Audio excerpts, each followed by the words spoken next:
Assalamualaikum warahmatullahi wabarakatuh. Waalaikumsalam warahmatullahi wabarakatuh. Kami dari HMP BDP Himarin FIKP Unhas. Halo teman-teman, selamat datang di Aquatalks, podcast yang membahas seputar perikanan. Nah, di pertemuan kali ini kita akan mengangkat tema budidaya perikanan, yaitu peluang, tantangan, dan inovasi di era modern. Nah, sebuah topik yang sangat menarik, terutama di Indonesia sebagai salah satu negara maritim dengan potensi sumber daya perikanan yang sangat luar biasa. Nah, di sini saya Alia sebagai host yang akan menemani obrolan kita hari ini. Nah, di podcast ini kita akan membahas dunia budidaya perikanan dengan cara santai tapi tetap informatif dan membuka wawasan. Nah, seperti yang kita tahu, dunia Indonesia adalah negara maritim dengan potensi perikanan yang luar biasa besar. Tapi sayangnya masih banyak dari kita, terutama yang generasi muda, yang belum sepenuhnya menyadari peluang besar di sektor ini. Nah, di sini kita sudah kedatangan narasumber yang sangat luar biasa yang akan berbagi ilmu dan pengalaman seputar budidaya perikanan. Halo, selamat siang Pak. Mungkin bisa diperkenalkan nama dan kesibukannya saat ini. Oke, siang. Terima kasih. Nama saya Ziaul Haq Nawawi. Kebetulan sama-sama juga alumni perikanan. S1-nya perikanan, S2-nya kelautan. Sekarang kebetulan salah satu founder dari Ekonatural, dan sekaligus kita sedang ada pekerjaan di Makassar dan di Kalimantan Utara, itu terkait dengan program carbon trade. Kalau yang Makassar kita ada banyak bikin sejenis urban farming lah, sama dengan integrate farming. Jadi nanti di sana ada budidaya ikan, ada pengolahan maggot, ada aquaponik dan seterusnya. Mungkin itu dulu sebagai di pengantar di awal. Ya, terima kasih Pak. Sebelum kita masuk ke pembahasan yang lebih dalam, mungkin saya ingin bertanya hal yang paling mendasar dulu Pak. Sebenarnya kalau menurut Bapak itu sendiri, apa sih budidaya perikanan itu, dan kalau dilihat dari sisi yang lebih luas, mengapa sektor perikanan ini begitu penting, khususnya di negara kita itu sebagai wilayah maritim? Ya, jadi sebenarnya kalau kita cerita budidaya itu kan sederhana ya. Kalau kita bertanya, kalau orang pelihara ayam itu kan Dek, begitu ayamnya lapar itu kan dia bisa kelihatan tuh dengan perubahan perilakunya kan, mau kambing. Pertanyaan saya, kalau misalkan ikan lapar itu gimana kita melihatnya? Nah, itulah kemudian kenapa bagi saya, kalau di budidaya perikanan itu kan sebenarnya seni kita mengelola air, maka disebut sebagai aquaculture. Jadi apapun yang kita taruh di dalam air, selama kita bisa mengontrol apapun yang kita taruh organisme dalam budidaya perikanan, selama kita bisa mengontrol air, maka salah satu kunci budidaya itu kita sudah temukan.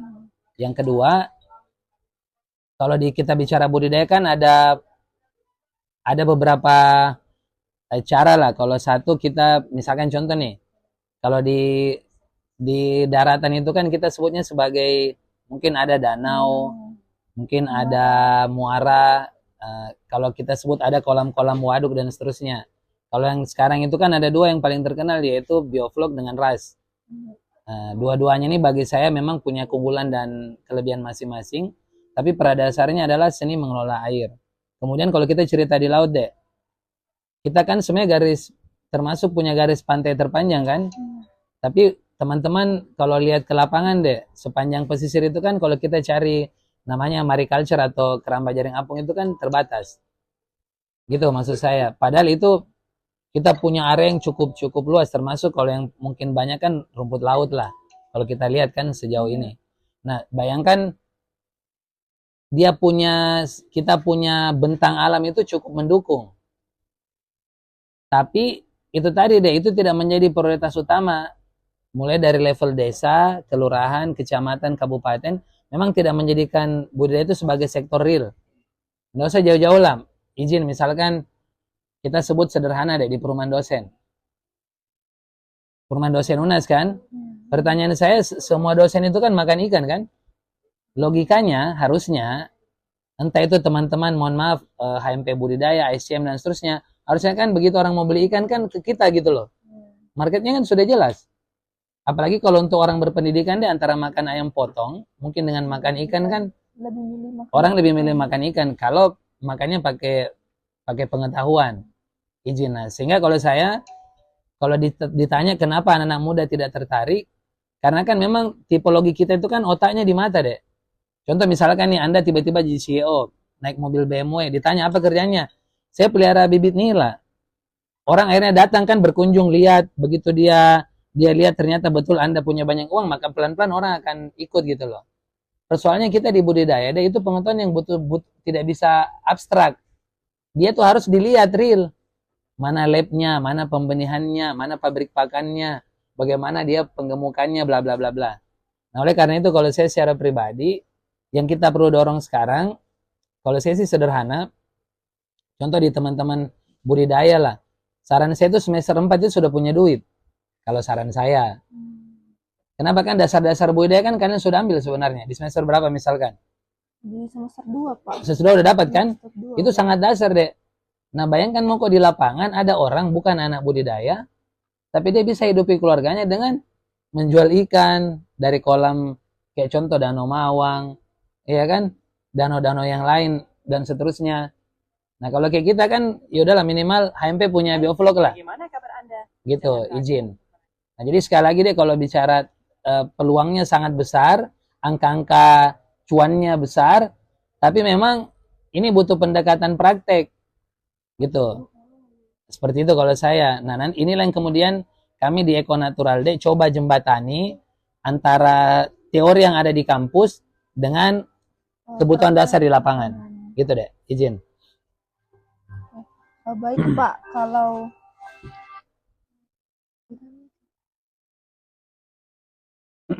terus kalau pertanyaan selanjutnya itu Pak, dari berbagai jenis komoditas perikanan itu menurut Pak itu jenis ikan atau organisme apa saja itu yang sangat potensial dibudidayakan untuk di era modern ini? Terus kalau mungkin bisa juga dikasih saran untuk teman-teman agar tertarik memulai usaha di budidaya, terutama itu usaha di budidaya perikanan.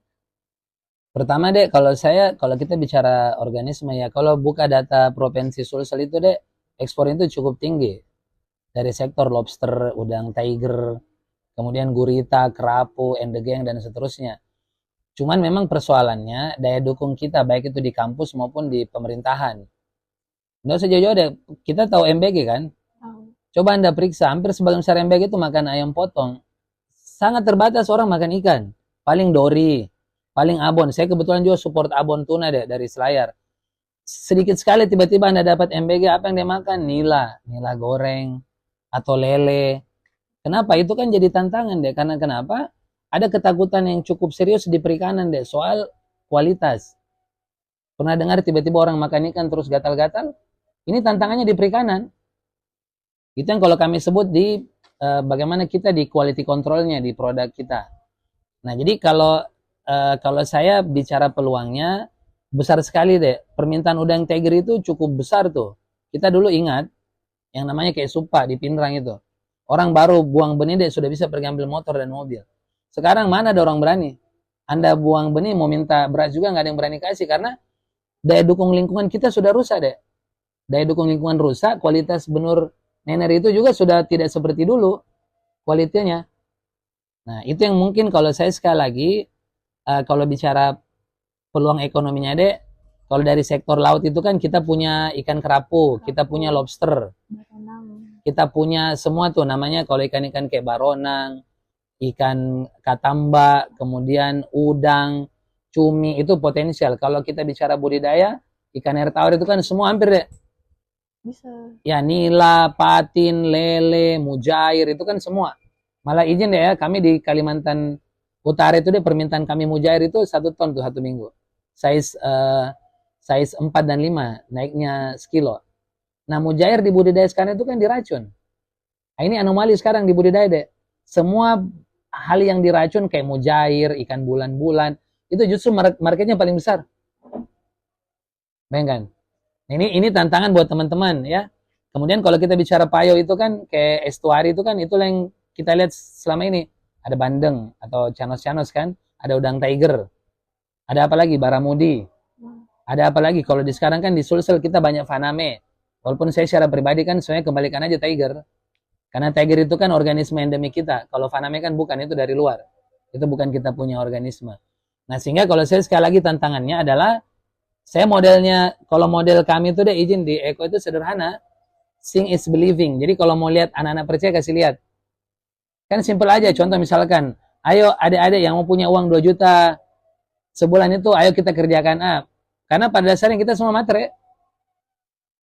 Ya kita terbuka aja deh. Iya kan? Nah, kenapa anak-anak itu kita coba dari proses dia semester 1 sampai dia selesai, itu dibuatkan mekanisme deh. Contoh di HMP lah. Kalian baru bisa disebut anak budidaya, minimal pernah mengerjakan 1 siklus budidaya. Entah terserah. Mau lobster air tawar ke, mau nila ke, mau lele ke, mau udang tiger ke. Boleh enggak kita bikin mekanisme itu deh. Kemudian nanti kita misalnya izin bikin lomba. Anak-anak yang dengan capaian SR terbaik itu dikasih hadiah. Kan selesai. Pertanyaan saya begini deh, kan mohon maaf nih, memang saya tidak bisa samakan ya. Adik-adik sekarang itu kan agak beda deh. Mohon izin, ke kampus itu cantik-cantik semua kan? Nah tiba-tiba kalau kita cerita tambak deh, mana ada kok bisa cantik kalau ditambak? Ya kan, kecuali orang lab misalkan deh, orang lab apa deh? Kultur jaringan, ya kan, pembenihan, pakan alam memang itu kan dalam ruangan. Tapi kan itu kan serba terbatas dalam ruangan deh. Itulah kenapa kalian lab di dalam, itu kan simulasi dari ruangan terbatas, dikasih pindah ke ruangan yang tidak terbatas. Itulah namanya lapangan. Jadi kalau saya sederhana deh, kalau adik-adik mau tertarik di budidaya, kasih lihat contoh. Ya kan, di antara kita semua misalkan nanti, misalnya someday, mungkin kalian yang sukses, jadi Aji Bandeng kah, jadi Aji Tiger kah, kan gitu-gitu. Begitu Anda berhasil, biasanya itu langsung banyak orang datang deh. Nah gitu. Jadi kalau yang kalian lihat di belakang ini juga sebenarnya, saya karena begitu deh, tipologi yang tidak terlalu suka bercerita kalau tidak ada fakta. Sehingga kenapa saya bikin di tempat kami ada budidaya bioflok, nila plus aquaponik dengan hidroponik itu deh. Karena saya begitu orang datang deh, apa yang saya ceritakan dia lihat tuh. Ada pola kontrol pakan, ada perlakuan rutin setiap minggu, ada standarisasi pakan, ada kualitas air. Anak muda kalau tidak lihat dia tidak percaya. Itulah kita kelemahan di kampus deh, terlalu banyak ruang-ruang teori dalam kelas. Bukan itu tidak bagus, itu bagus, tapi harusnya dibarengi dengan praktik yang maksimal. Pertanyaan saya, lab kita mendukung nggak? Izin misalkan. Kita punya tambak nggak untuk bisa kita pakai sebagai tambak percobaan? Mungkin ada baru ya, tapi kan terlalu jauh. Gitu. Jadi kalau saya sekali lagi strateginya adalah, cukup kasih lihatkan saja anak-anak Gen Z itu dan Alpha semua itu insya Allah ikut. Ya kan? Apalagi kalau dia sudah lihat uang deh. Oh, menarik. Ya, mungkin itu. Oke. Tadi juga ini baru saya mau tanyakan tadi Pak untuk tantangannya, tapi sudah dijawab mungkin, jadi saya bertanya lagi ke soal inovasinya. Oh tunggu, tantangan tadi gini deh. Kan tadi disebut tantangan. Jadi kalau saya tantangannya harus ada mentor. Kan kita budidaya itu tidak bisa pakai perasaan deh. Maksudnya kayak, kenapa kita kasih tuh ikan 500 gram? Enggak, jadi perasaan saya dia akan makan. Nggak bisa. Budidaya itu semua terukur. Ini saya mau cerita ya. Saya belajar budidaya itu deh. Mungkin ada 2 guru saya lah. Ada 2, 3 lah. Saat itu Saka, anak 2002. Itulah guru saya Tiger. Kami pernah kerja 4 bulan. Saka Munir itu saya belajar di Sulbar kerja tambak deh. Jam 4 subuh, turun kita cek lagi Tiger. Kalau dia naik berarti dia antara lapar dengan dia kekurangan oksigen. Kami nyalakan lagi genset, kami keliling tambak. Kalau hujan kami tebar kapur. Jadi bayangkan saya dulu, mohon maaf, sangat senang gitu loh belajar seperti itu. Nah tantangannya adalah harus punya mentor deh. Yang kedua, ya memang budidaya ini kan harus kau praktekkan. Dia tidak bisa dalam bentuk teori. Contoh, tiba-tiba kita hujan terus 1 minggu. Apa yang perlu kita lakukan di bioflok maupun di tambak? Kan tidak bisa tarik sarung deh. Kan pasti semua berubah tuh. Kualitas air berubah, salinitas berubah, pH berubah. Kan harus ada perlakuan. Hampir sebagian besar petambak di lapangan itu deh, tidak ada perlakuannya kok dong. Izin. Ya, jadi itu tadi. Yang terakhir mungkin harus ada alat yang lengkap deh. Kan tidak mungkin Anda mengukur salinitas pakai lidah. Atau celup-celup tangan. Di lapangan itu yang terjadi loh. Coba kau keliling ya. Saya traktir kalau kau nggak percaya. Kau pergi cari petambak, tanya, ada kita punya salinometer? Ada kita punya Henrefra atau pH? Tidak ada deh. Saya bilang hebat sekali nih mereka. Makanya kau harus hormat sama mereka tuh.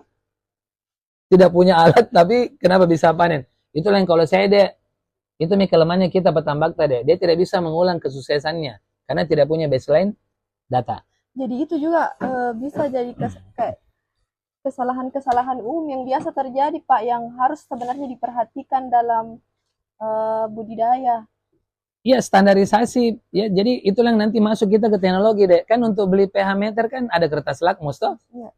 Terus saya diajarkan sama tadi saya bilang Saka, guru saya yang kedua itu Kak Pimen. Nama aslinya Pimen ini saya kadang lupa ini. Imam Sudrajat. Jadi kita beli kertas lakmus tuh, kertas lakmus dibagi dua lagi deh biar kita efisiensi. Ngukur cek, itu kan murah. Nah itu saya bilang tadi, jadi tantangannya sebenarnya di budidaya memang harus agak sedikit sabar deh. Kenapa? Karena organismenya tidak kelihatan. Kau hanya bisa membaca dia punya perilaku. Fisiologinya, perilakunya ikan tuh. Tiba-tiba kalau ikan naik terus dia di air, kira-kira dia kenapa deh? Dia mau difoto kah? Atau dia kekurangan oksigen? Atau dia lapar kan?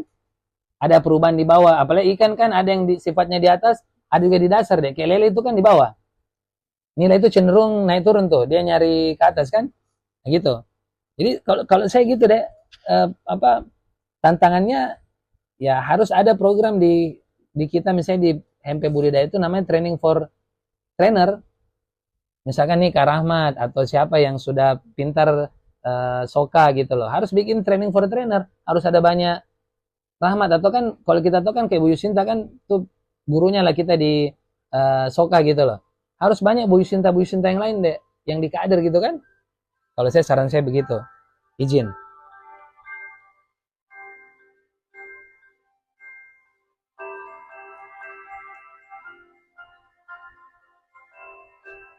Ya, silakan.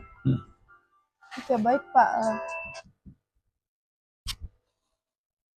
Kalau dari tantangan yang kayak begitu tadi kan itu sudah menjadi tantangan umum di masyarakat pembudidaya seperti kualitas air, terus pakannya juga Ya, biasa. perubahan musim tiba pakan naik. Ini saya mau cerita pakan sedikit deh. Saya tuh belajar maggot itu 1,5 tahun deh. Di penemunya langsung. Namanya Ibu Rini Melta. Kalian bisa searching lah. Penemu maggot untuk Indonesia itu namanya Ibu Rini Melta.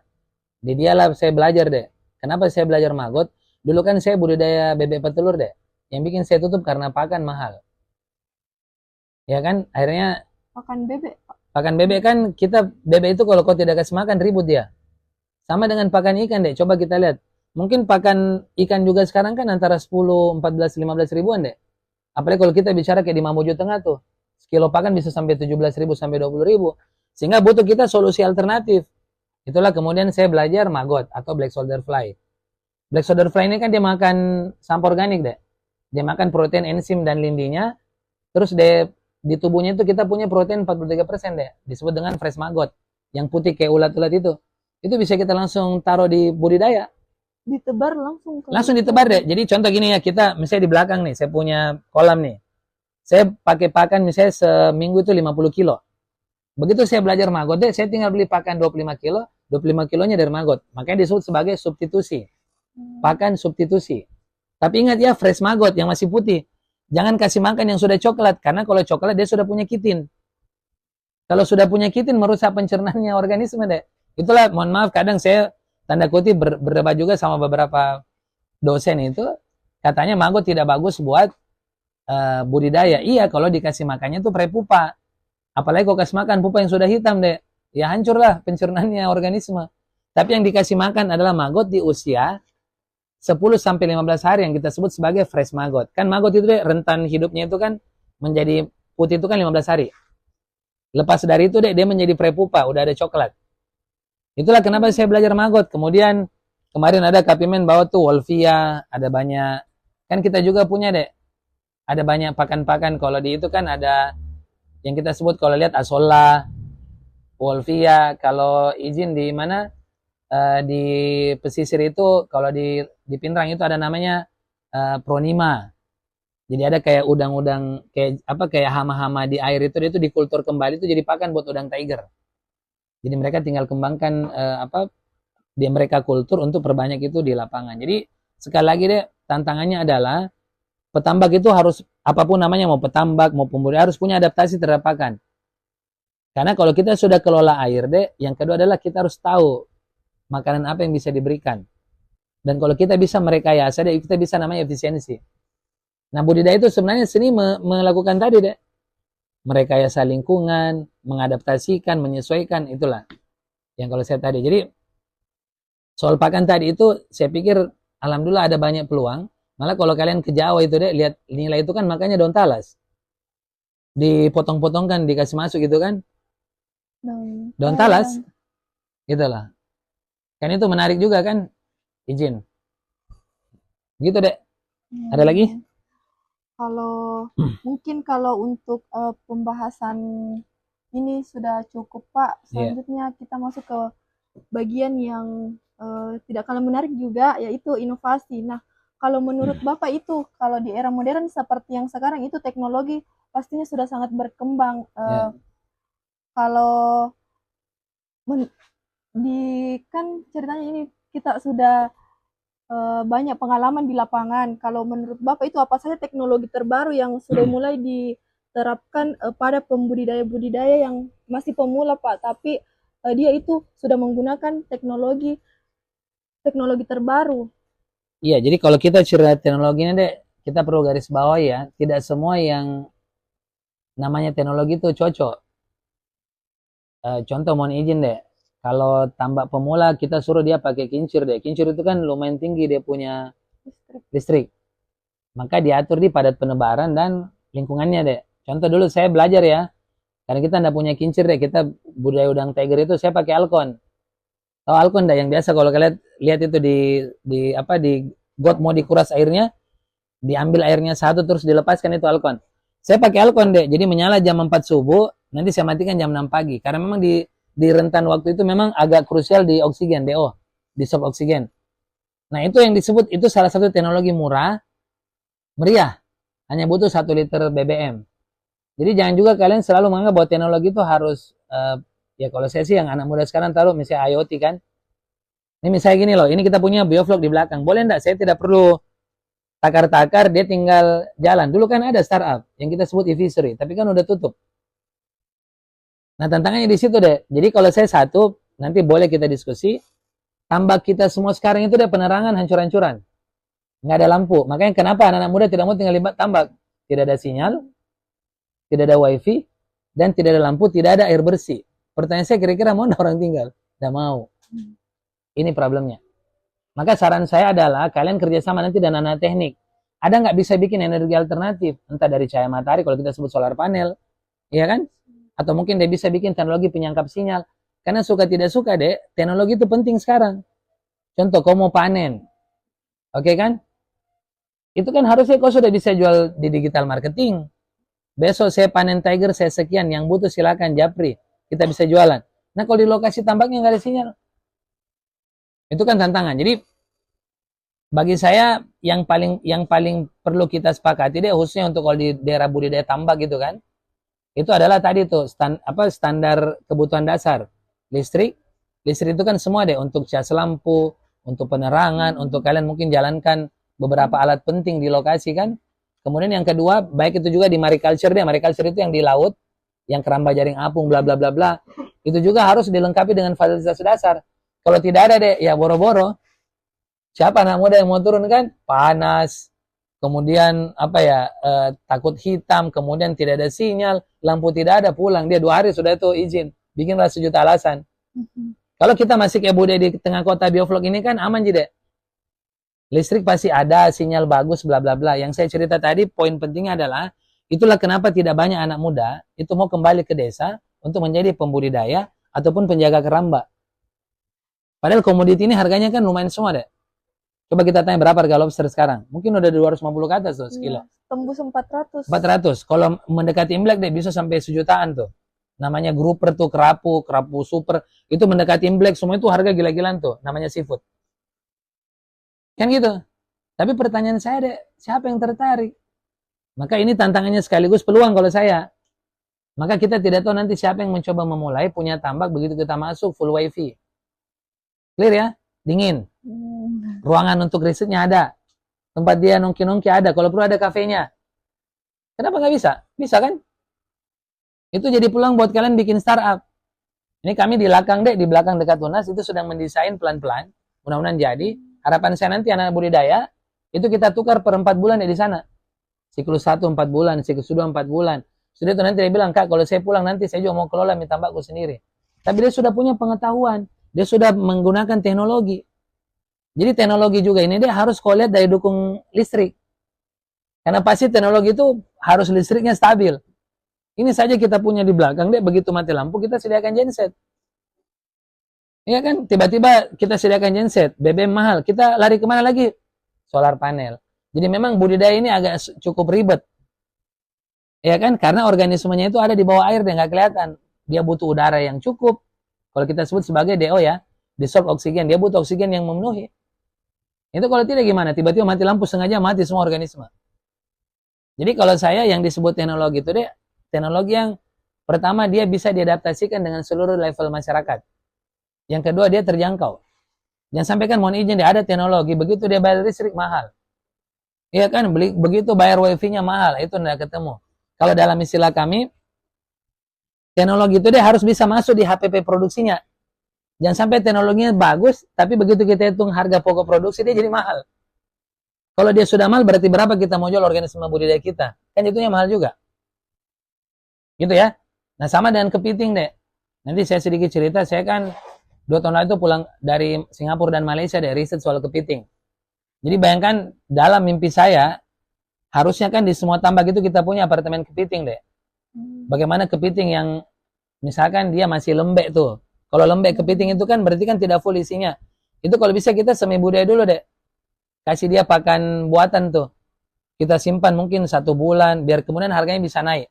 Atau tiba-tiba capitnya patah deh. Kan ini kalau capit patah, kalau kau bawa ke penjual kepiting, deh harganya langsung jatuh. Padahal kan begitu misalkan kita makan di warung makan kan tidak pernah kau cari. Mana capitnya 1, tidak kan? Tapi di ilmu dagang itu berpengaruh deh. Maka penting untuk teman-teman budidaya itu ada di sana. Kalau yang sekarang kita sebut sebagai apartemen kepiting.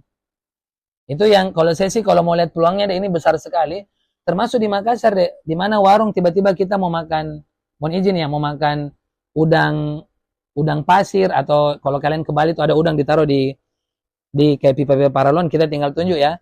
Atau kau makan lobster kita tinggal tunjuk. Ya itu yang saya bilang tadi, salah satu mimpi saya itu mudah-mudahan ada anak budidaya, itu nanti punya warung makan. Jadi semua yang dia budidayakan itu kau bisa makan di situ. Bisa di kolamnya, bisa di tambaknya. Di Makassar kan banyak sekali tempat pemancingan, kayak rindu alam gitu-gitu kan, orang makan ikan, dan seterusnya. Jadi bagi saya teknologi itu deh penting, cuman dia harus bisa diadaptasikan dengan seluruh kondisi masyarakat. Dia harus murah, terjangkau, ya kalaupun dia mahal, selama hasil produksinya setara, itu nggak masalah. Gitu deh. Tapi Pak, kan sekarang itu di era perkembangan teknologi ini,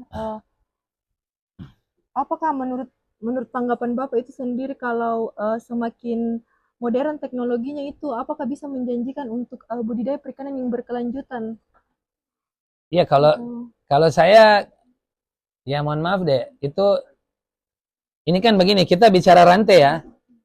Dulu kan ada namanya e-fishery deh. Begitu orang makan, dia tinggal atur kan, keluar itu makanan sesuai dengan kebutuhannya kan. Tetap pakai algoritma data gitu loh. Nah kalau saya sebenarnya di struktur mana nanti deh. Contoh kalau kita bicara kultur jaringan. Itu memang harus teknologi besar di situ. Contoh kita mau rumput laut yang dia tahan terhadap salinitas rendah misalkan. Itu kan butuh tuh laboratorium yang mendukung. Itu kan, atau kita butuh, contoh gini deh, izin. Bagaimana itu petambak deh, begitu dia hujan terus kan kualitas airnya diturun kan? Berarti harusnya kan nilai salin masuk di situ. Nilai yang bisa beradaptasi dengan salinitas. Ujungnya dia jadi nilai tawar misalkan. Itu kita butuh daya dukung teknologi bukan di lokasinya deh, tapi di pembenihannya. Di situ tantangannya. Kalau bicara pembenihan kita butuh teknologi yang maju. Kalau di lapangan, yang itu tadi saya bilang deh, kalau tambaknya tradisional, kan dia tidak tergantung teknologi deh. Dia ala kadarnya. Oke? Tapi kalau kita sudah bicara semi intensif atau intensif, itu kan sudah teknologi tuh. Maaf Pak, berarti kalau misal ini, jadi kalau kita berbicara tentang teknologi itu berarti kita juga bisa berbicara tentang kepadatan. Ya. Karena kalau tradisional kan dia tidak padat toh. Iya. Tapi dia punya kehidupan lebih bagus walaupun pendapatannya kecil. Kalau yang kita pakai teknologi kan padat penebaran tinggi deh. Tapi kan ujungnya juga pakannya banyak. Listrik yang beredar di lapangan itu kan kita nggak pernah tahu itu F berapa. Jangan itu bibit yang dibawa ke petambak itu sudah penyakit semua di dalamnya. Masih ingat deh, saya nggak tahu kalau kalian diajar ya. Cara lihat benih yang bagus itu kan taruh di baskom kita putar tuh. Begitu semua bibitnya ikuti arus berarti itu jelek. Tapi begitu dia melawan arus berarti kualitasnya bagus. Ini kan cara-cara sederhana.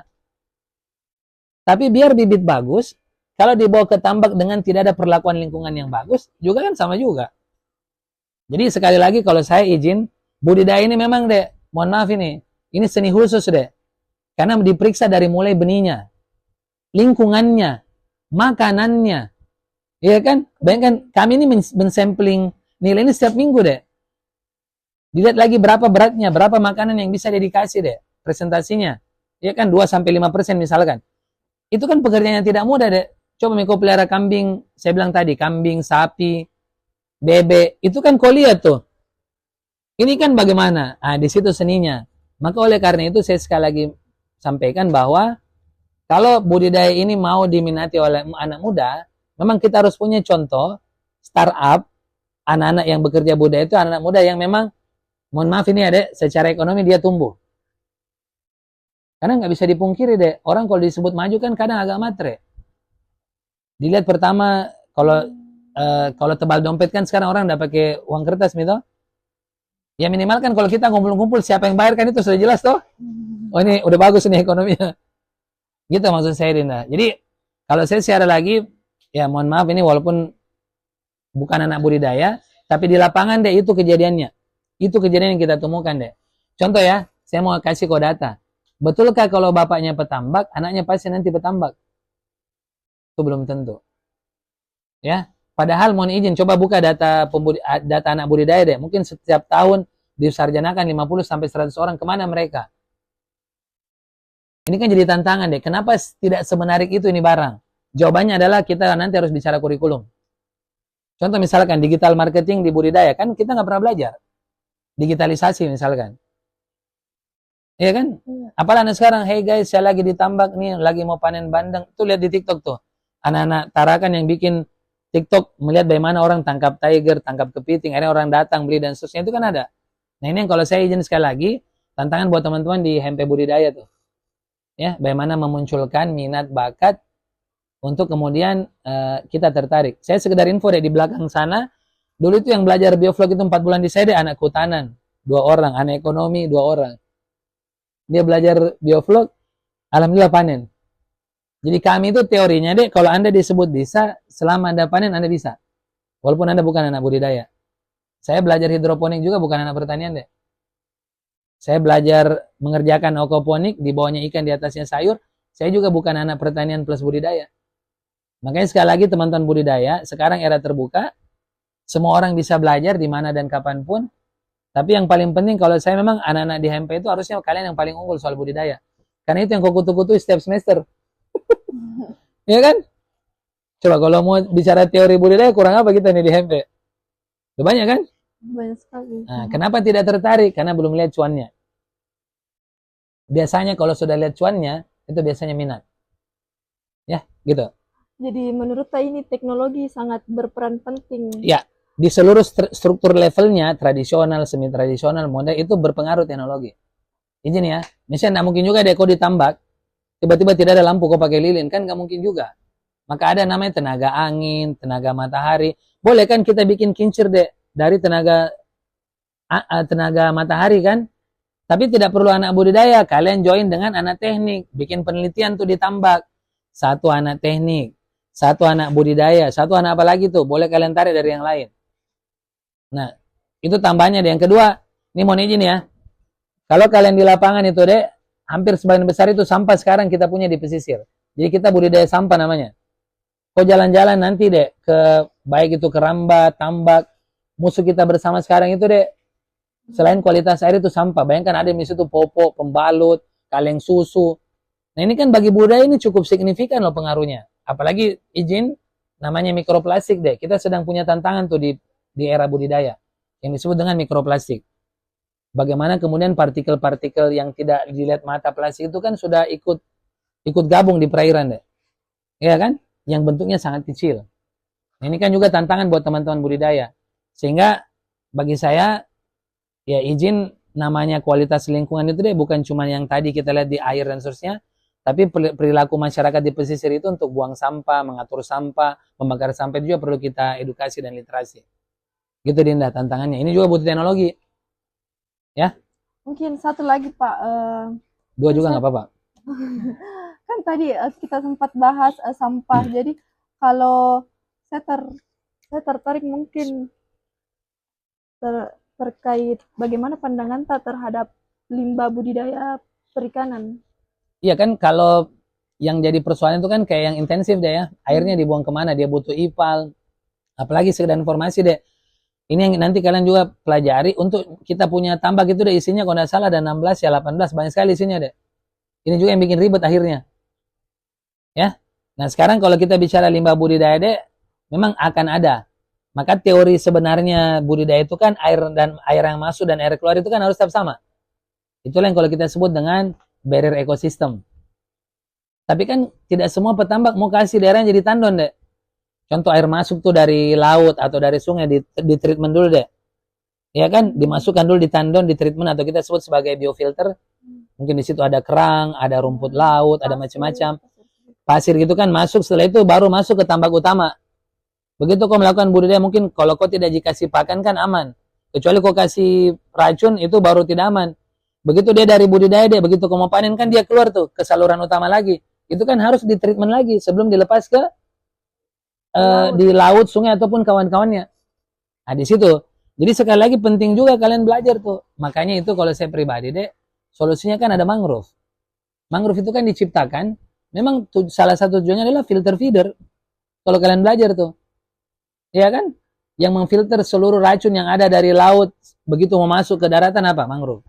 Yang dari gunung sebelum ke laut itu mangrove. Pertanyaan kalau nggak ada mangrove-nya misalkan daerah itu yang kita belajar budidaya untuk filter di bawah dengan organisme kan? Ada kerang. Ini kalau kalian belajar kerang itu kan filter feeder juga. Yang menyerap hampir seluruh limbah beracun di itu kan kerang. Makanya kita disarankan kalau makan kerang tanya dulu ditangkap di mana. Ya kan? Jangan sampai ditangkap daerah-daerah yang memang di situ banyak limbah tercemar. Jadi sekali lagi deh kalau kita tanya soal penanganan limbah, yang pertama adalah limbah dari warga sekitar tambak deh. Itu yang disebut dengan sampah masyarakat, sampah rumah tangga. Itu yang saya bilang tadi deh, mulai dari popok, pembalut, plastik, botol kaleng susu, macam-macam. Itu kan kalau nggak dibakar dibuang ke laut deh. Ya kan itu kan mencemari perairan. Atau yang lain, limbah hasil tambak budidaya kita deh. Yang saya bilang tadi, kalau dia tradisional kan lumayan aman. Walaupun tradisional juga deh, mohon maaf, itu kan dia pakai racun tuh untuk matikan tadi bulan-bulan, mujair. Itu kan dia matikan semua tuh biar tidak mengganggu pertumbuhan udang. Ya kan, kalau yang semi intensif dan intensif itu kan sudah jelas deh harus punya ipal, itu harus ada izinnya tuh. Karena kan di situ ada intervensi penggunaan pakan dengan jumlah yang lumayan tuh. Itu jangan sampai limbah airnya langsung buang ke sungai utama, buang ke perairan utama, itu kan mengganggu organisme di ekosistem yang ada di sekitarnya gitu deh. Nah di situ tantangannya ya. Jadi kalau saya sekali lagi namanya usaha itu deh semua punya tantangan dan semua punya kendalanya. Itulah kenapa saya bilang tadi kita butuh mentor, kita butuh guru, kita butuh coach atau pendamping kita. Gitu deh. Ya, baik, terima kasih Pak. Sangat bermanfaat mungkin ilmunya untuk teman-teman yang nanti bisa mendengarkan. Mungkin kita masuk ke sesi penutup Pak. Jadi sebelum saya akhiri obrolan kita pada hari ini, mungkin ada pesan atau saran untuk generasi muda mungkin yang masih ragu mau memulai usaha budidaya karena mungkin kayak masih agak takut-takut Ya. Pak. Jadi gini deh, semua usaha itu, saya tidak mau cerita budidaya itu memang agak ribet. Itu tidak sembarang orang bisa main di bisnis budidaya deh. Karena rantainya terlalu panjang, itu yang saya cerita tadi. Jadi kalau saya memang ada sifatnya kita ini deh, mohon maaf ini ya. Jadi orang yang berusaha itu deh, yang kalau terlalu banyak berpikir dia mau temani usaha, pasti tidak jalan. Banyak dulu bisa berpikir. Kalau begini tidak jalan. Ya. Dan rata-rata orang sukses itu deh, memang dia out of the box. Dia berani keluar dari Zona nyaman. ketakutannya tadi deh. Dia bikin dulu, tapi dengan catatan cari mentor. Kan sudah jelas menurut itu. Begitu kau taruh organisme dalam air deh, begitu dia pada tinggi kan butuh aerator, kau butuh suplai oksigen. Maka kan ada ilmunya tuh, dalam 1 kali 1 tuh berapa organisme yang bisa kita budidayakan tuh. Nah yang kedua adalah, kalau saya mungkin saran saya buat adik-adik itu tadi, ini saya mau jujur ya, sampaikan juga. Kalau kalian terkendala di modal, nanti kita ngobrol. Karena sebenarnya kalau saya bisnis itu bukan di modal ya. Bisnis itu adalah siapa yang mentor kita, siapa yang ngajari kok. Gitu kan?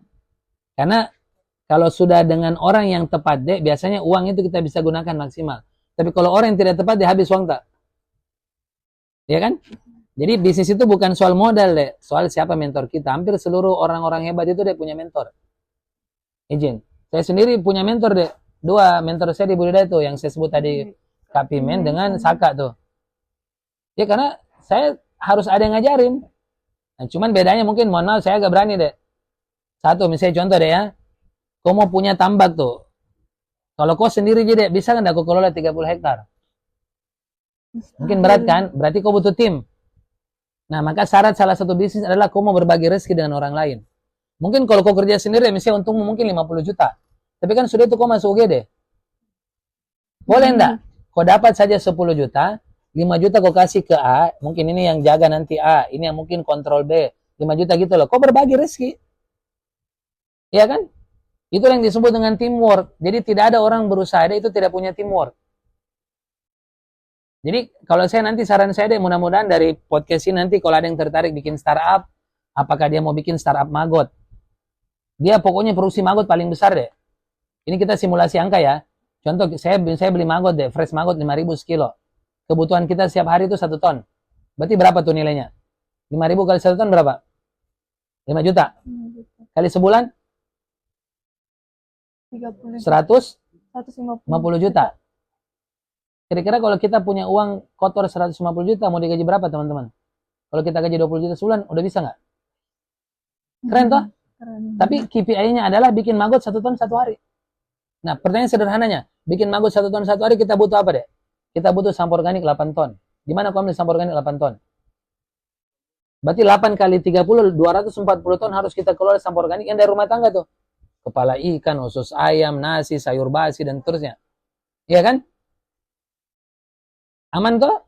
Itu baru kita bicara pakan deh. Belum kita bicara kalau kita punya kolam sendiri. Kita bikin tepung maggot, kita bikin dry maggot, kita kasih makan di organisme budaya kita. Jadi kita beli pakan dari pabrik, tetap setengahnya adalah maggot. 2 mini kita kerja deh, 2 mie uangnya. Gitu loh. Jadi kalau saran saya sederhana, anak-anak muda itu tantang saja deh. Tapi jangan pakai teori. Kasih lihat contohnya. Ada yang pernah pegang uang 5 juta sebulan? Mau coba pegang? Atau mau coba punya? Kan sederhana toh? Itu tadi angka kotor itu deh, 150 juta hanya dari sektor maggot saja kita cerita. Belum kalau kita cerita benih, berapa harga benih nila deh yang size 7 cm? Itu kadang 750, kadang 900, kadang 1000. Kita jual saja benih nila deh, izin ya, atau benih lele, itu 1 bulan misalkan kau jual 10.000 kan udah uang. Itu apa lagi namanya? Pembenihan. Ini pembenihan tersendiri lagi deh. Belum lagi alat-alat budidaya yang lain deh. Kita butuh probiotik, kita butuh molase, kita butuh kapur. Jadi kalau kita gambarkan bisnis budaya ini deh, bisnisnya panjang banget tuh. Belum lagi pasca panen. Tiba-tiba kita panen nilai deh. Misalkan kita punya barang 350 kilo. Itu di mana kita jual? Maka masuk ke digital marketing tuh. Berapa jumlah penduduk Makassar deh? 1,4 juta jiwa. Berapa jumlah warung yang makan semua hasil budidaya? Tak terhitung. Artinya, marketnya ada deh, tapi kita tidak siap di budidayanya.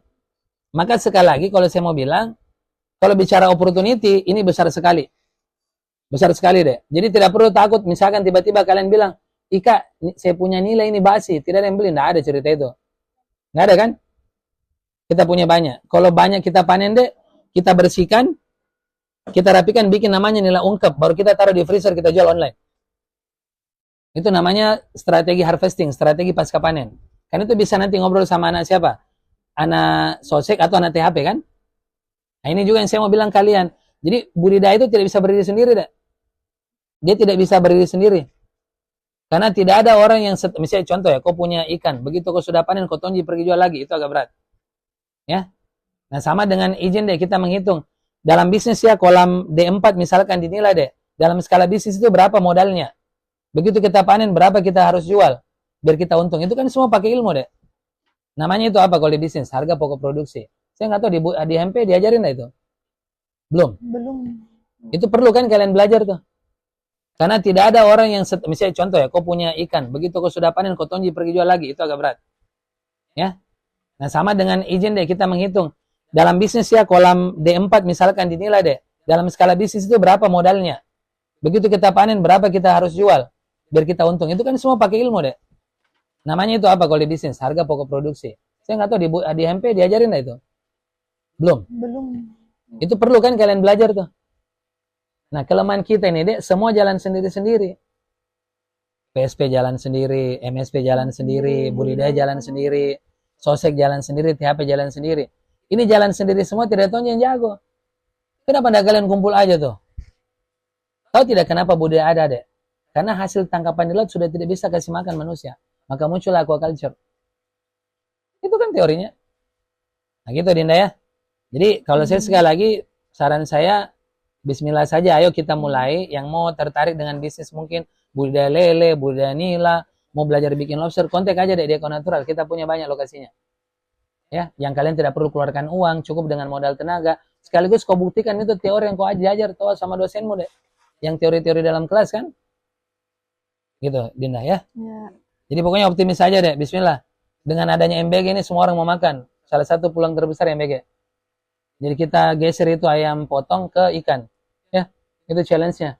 Tapi kan jangan sampai anak budaya tidak siap. Ini kita butuh nilai misalkan ya, 1 ton 1 minggu. Di mana kita ambil? Masa di Amerika? Ya kan? Di HMP budidaya lah. Asik. Gitu Dinda ya? Terima kasih. Baik, terima kasih. Jadi intinya di sini harus berani keluar dari zona nyaman ya Pak. Ke zona yang lebih nyaman insya Allah. Jadi ya, dari zona galau menjadi zona yang stabil gitu. Mungkin luar biasa sekali dan terima kasih banyak atas ilmunya Pak. Kita di sini jadi punya lagi wawasan baru, insek yang bisa kita pelajari dari Bapak. Dan terima kasih juga untuk teman-teman yang mendengarkan podcast ini sampai akhir. Semoga di pertemuan selanjutnya mungkin bisa menambah lebih banyak lagi wawasan tentang budidaya perikanan. Mungkin saya Nur Alia pamit undur diri. Sampai jumpa di podcast selanjutnya. Oke, terima kasih. Terima kasih Pak. Assalamualaikum warahmatullahi wabarakatuh.